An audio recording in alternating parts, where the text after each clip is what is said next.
Good evening and welcome. My name is Ilham Al-Hamadi and you're watching our final week of City Wrap Ramadan. Today we've got some young and eager guests who are taking steps to connect people through culture. We'll also be sharing an extraordinary story of a millionaire who went to spend a month in a labor camp. And as always, we've got a delicious Ramadan recipe lined up for you. But let's get started with some prizes. And as we announced in our last episode, things have gotten bigger and better. Because of our final week of City Wrap Ramadan, we will be giving away one massive prize package. Check this out. You look your best with beauty products and perfumes from Oon, Paris Gallery, Angel Schlesser, Mandarina Duck, Revlon and Rimmel. You'll also get a chance to feel incredible with vouchers from Man-Aid Spa and the Palace downtown Dubai. Plus, a 3-month membership at Fitness First.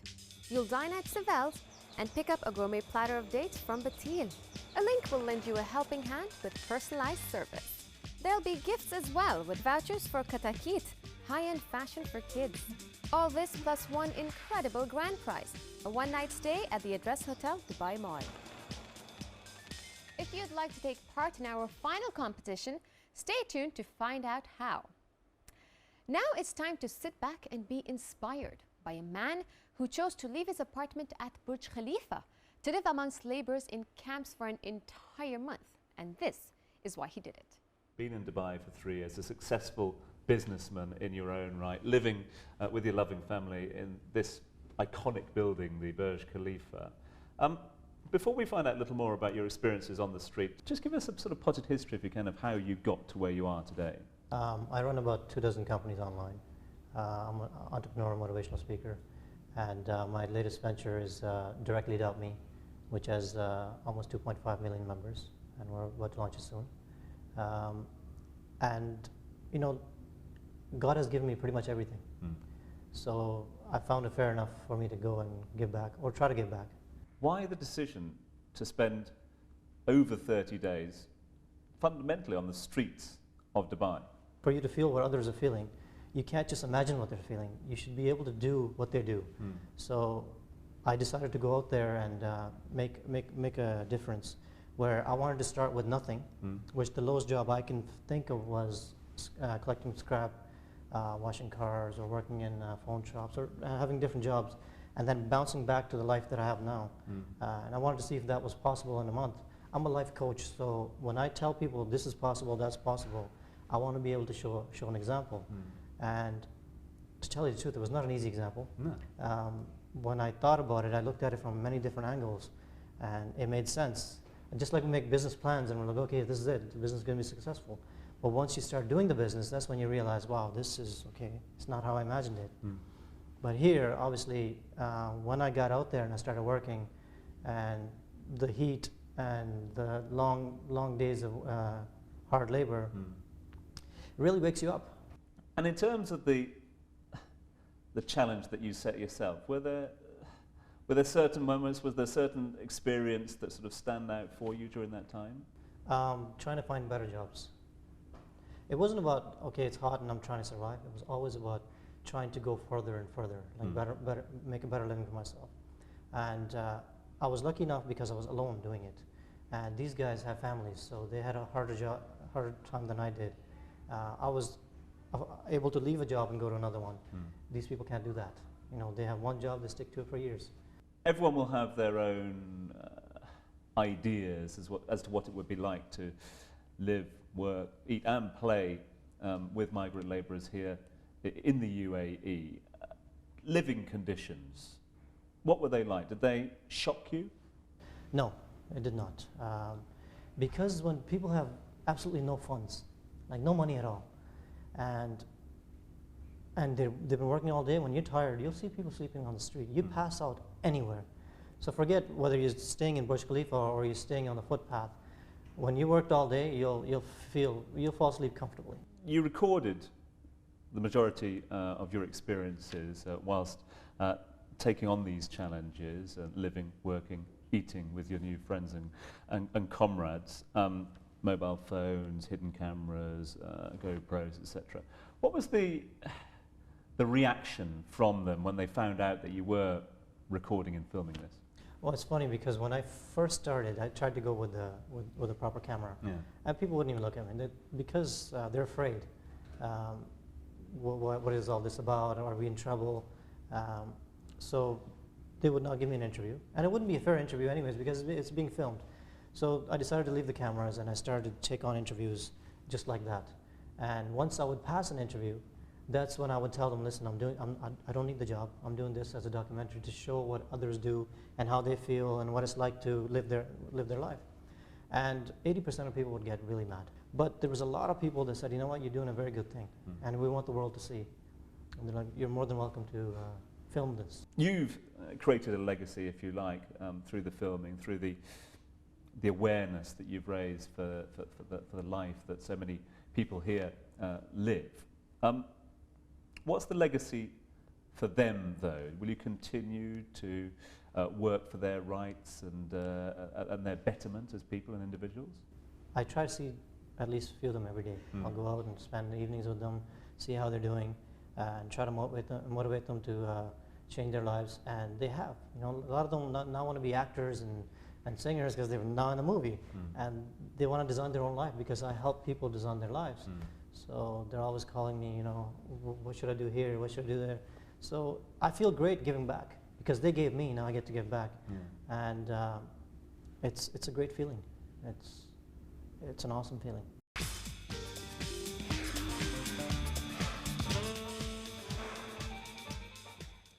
Thank you, Tom, for that incredible story. It's now time to take a look at what you can be getting up to in the last week of Ramadan.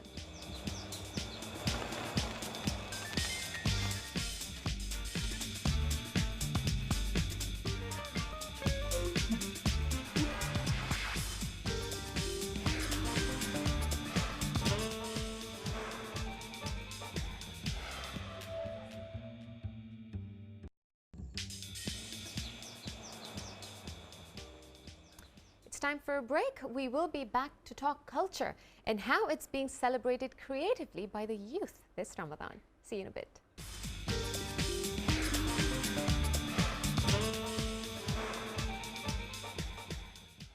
Welcome back to City Wrap Ramadan. Just a few days ago, the young eager steps known as the Yes Group came together to host a Ramadan event to celebrate culture with various workshops, theater and a film competition. Here to tell us more about how they're bringing youth together through culture are Shaima Al-Awadi and Muhammad Al-Hashmi. Welcome to the show, guys. Thank you very much. First of all, tell us a little bit about Yes. What are you guys about and how can people join? Young Eager Steps is basically a group of Emirati who started off an initiative of social work to bring good to the community. The way we interact in different projects is different from what you see in most organizations. We do not just focus on one group of people. Every year we focus on different groups of people, and the way we invest to the society is through our talent and is through our time rather than using funding or donations. So last year we've worked with the blind and the deaf, and this year we decided to work with culture as our main topic. And we started off by working on a Ramadan cultural event which happened a few days ago.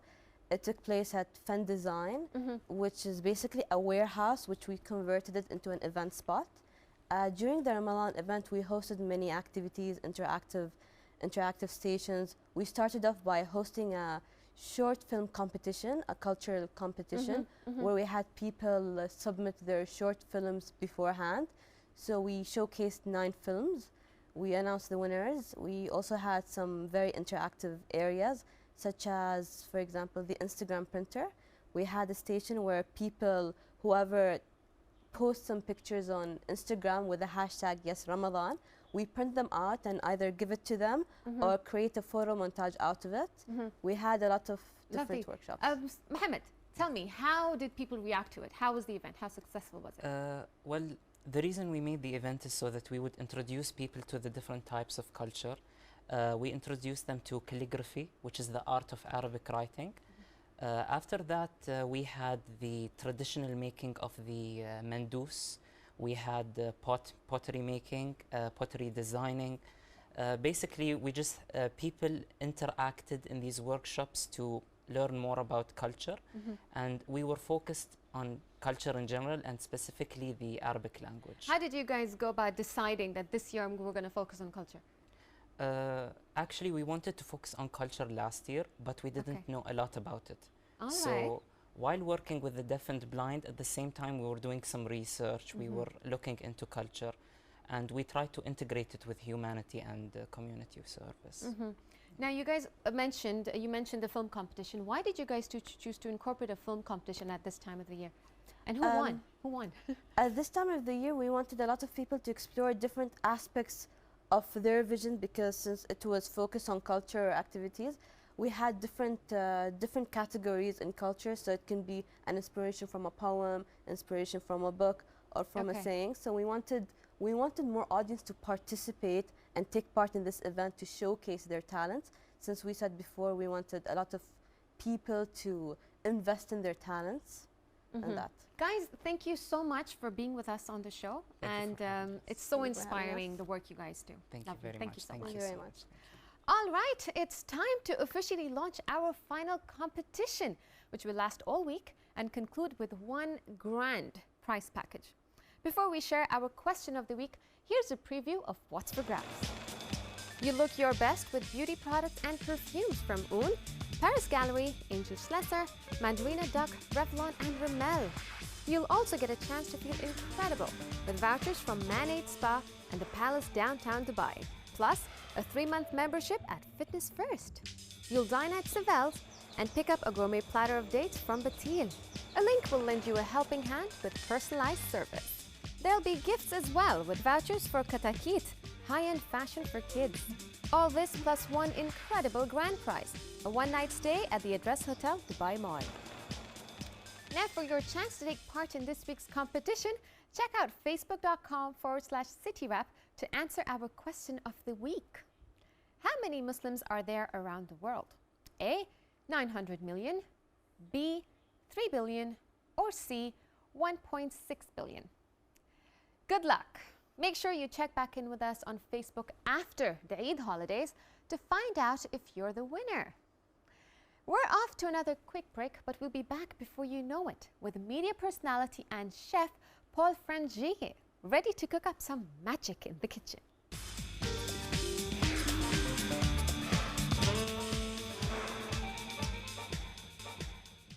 Welcome back to City Wrap Ramadan. We've shifted over to the kitchen, which can only mean one thing. It's time for some Ramadan recipes. We have a very special guest with us this evening, Chef Paul Frangier, who, after training in Gordon Ramsay's kitchen, began his own culinary adventures across the world. Catalogued on his website, This Dude Knows Food. Chef Paul also teaches cookery at Top Chef Cooking Studio in Dubai. Welcome. Thank you, Ilham. It's such a great honor to have you. Thank you for having me here. Lovely. So tell us, what are we going to cook today? So today we're going to cook a seafood paella. Okay. It's going to be a slightly light version, so that's kind of, I like to cook light, healthy food. Sometimes to save room for like the desserts. So, you know, during this time of year, you have to make sure you have nutritious food, you nourish your body, but also you're celebrating, right? So you'd like to keep some room for the treat. For the treat. All right. So, so the seafood paella, basically, instead of using rice, like the Spanish traditional way of doing it is with bomba rice, which takes, bomba rice, which takes a while to cook. We don't have that much time today, and also this is a dish that people can just cook at home if they don't have that much time. Okay. So we're going to use cauliflower instead of bomba rice. Now, cauliflower is a great substitute for rice. It's a lot lighter, and it actually essentially does the same thing. It doesn't have a very strong taste, but it can be kind of the carrier for the sauce, or in this case, the dish, the paella, the main substance of the dish. So we're going to start with the cauliflower, and then we have the seafood, which is the main ingredient. I've grilled off some lovely local calamari and prawns today. Then we have some fresh mussels, which I'm going to show people how to steam very simply. Okay. And then we're going to start with the sofrito, basically. All right. Which is a mixture of the tomatoes, the onion, the garlic, and in this case, instead of using the Spanish sausage, the chorizo, we're going to use a Turkish beef. It's actually called sucuk. Sucuk, yes. So I'm going to start by doing that. We don't need to put any oil in the pan. This sucuk actually has quite a lot of fat in it. So as you can hear already, the fat's starting to sizzle there. So we're going really healthy today. Kind of healthy, yeah. Yeah? keep some room for the lovely desserts. Yes. I like the forward planning. Exactly. You gotta know what you're cooking for. Make sure you can survive the day of fasting as well as be able to celebrate with friends and family. So as you can see here, the oil is already starting to come out of the. How long does this whole process take? From start to finish, under half an hour. I mean, I've chopped most of the stuff ahead of time. If you're fast at doing those type of things, it really doesn't take long. As I said, we're not using rice, so it doesn't take long to cook. I've literally, so what we've done here is we've taken cauliflower, I've chopped it up into smaller pieces like this, and then used a machine to grate it. Now, any kitchen processor nowadays will have a grating actual piece on it, which easily gives you this type of consistency. So this actually only takes, depending on the amount you put in the pan, a couple of minutes to actually cook through. Okay, and what the amount that you're cooking today is going to serve how many? Depends how hungry you are, really. Yeah. A lot of people ask me that. I'm going to add the onions to the dish now. Okay. You can see that the sujuk has actually got some color on it, and it's the fat's starting to melt nicely. So this stage we add some of the onion. I'd say this would feed 3 to 4 people. We have 100 grams of prawns, 100 grams of calamari, and about 250 grams of mussels. There's also 100 grams of the sujuk in here. Okay. So, it's depending on how hungry you are, 3 or 4 people. Okay. This is a great dish for that. Okay.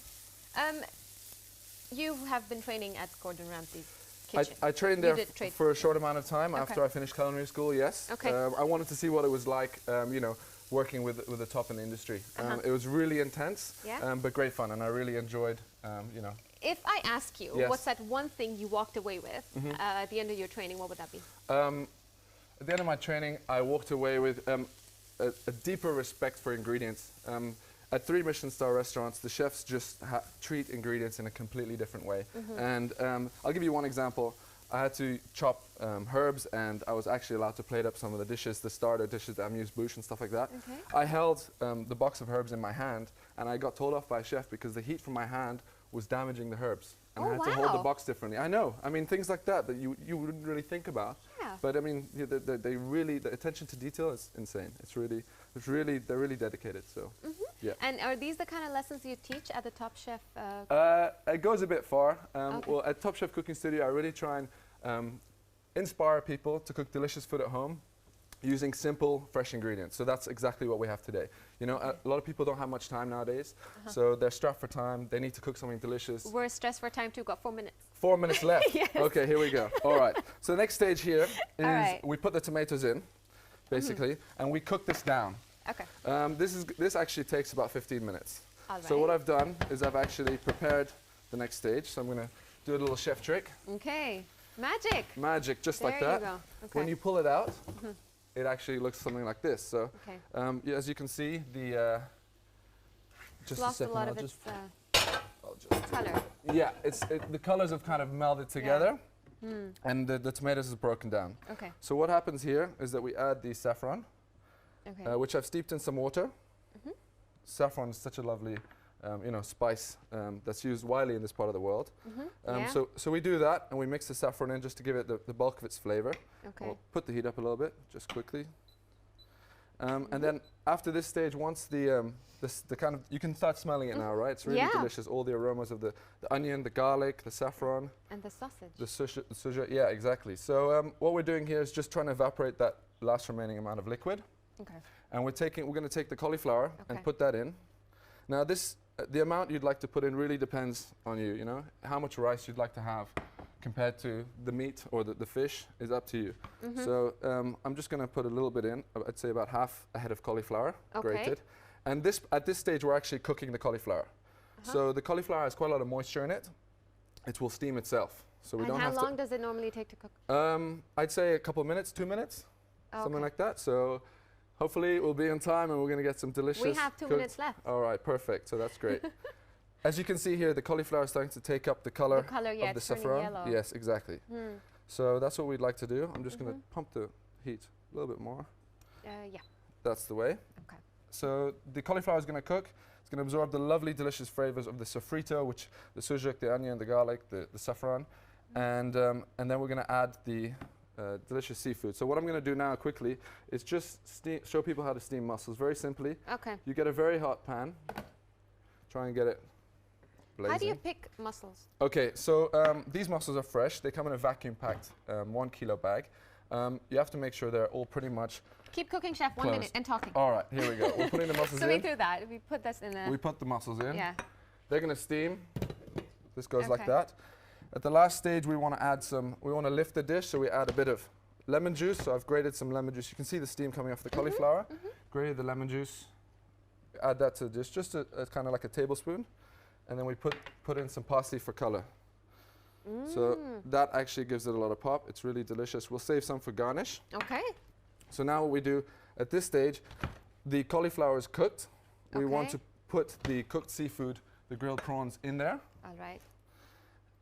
Prawns and the calamari. And the calamari just to heat up and cook through. Okay. We'll get a very nice flavor of that in there like that. So just warm it all through exactly like that. Heat it up. And then the mussels will open. Okay. How long do they take to?